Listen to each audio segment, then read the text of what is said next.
রাশিচক্রে। তার মঙ্গল কিন্তু বিবাহকারক গ্রহ, শুক্র হচ্ছে সেই বিবাহকে, শুক্র ভোগটাকে দেয়।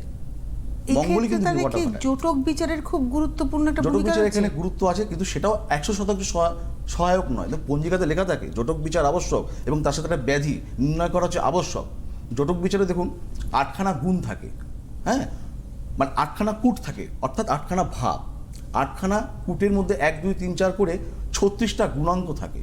এই 36 গুণাঙ্কের মধ্যে বলা যায়, শাস্ত্র বলছে 18 পেলে বিয়ে দেওয়া যায়, 18 থেকে 27-এর মধ্যে মধ্যম, 27-এর বেশি হয়ে যদি কেউ গুণাঙ্ক যদি প্রাপ্ত হয় তাহলে সেটা কিন্তু রাজজটক আমরা বলি। কিন্তু আমরা অনেক এরকম ফোন পাই, সেটা হচ্ছে তারা বলেন যে আমি তো জটক বিচার করিয়েছিলাম, কেন এখন ডিভোর্স? না, এবারে আসি, আমার কাছে এরকমও কোনো ব্যক্তি আছে যার মেয়ের জটক বিচার, বিয়ে হয়নি, গত 2 বছর ধরে প্রত্যেক 1 মাসে একবার করে জটক বিচার করায়।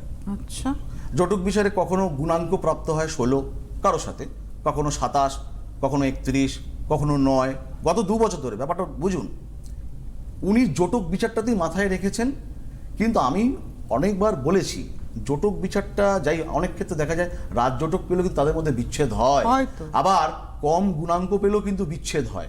ঠিক আছে, কেন? কারণ জন্মছকে জটক বিচারটা একটা প্রাধান্য দেওয়ার বিষয় বই কি, কিন্তু তার সাথে কিন্তু অন্যান্য জন্মছকে যদি আমার সপ্তমপতি কিংবা পঞ্চমপতি পীড়িত হয়, পাপগ্রহ মধ্যগত হয়, হ্যাঁ, পঞ্চমপতির সাথে যদি অষ্টমের কোনো সম্পর্ক স্থাপন হয়, তাহলে কিন্তু কখনো জটক বিচারটা কিন্তু 100% করলেও বিবাহ জীবন যে তার ভালো হবে সেই ব্যাপারে কোনো নিশ্চয়তা কিন্তু পাওয়া যায় না।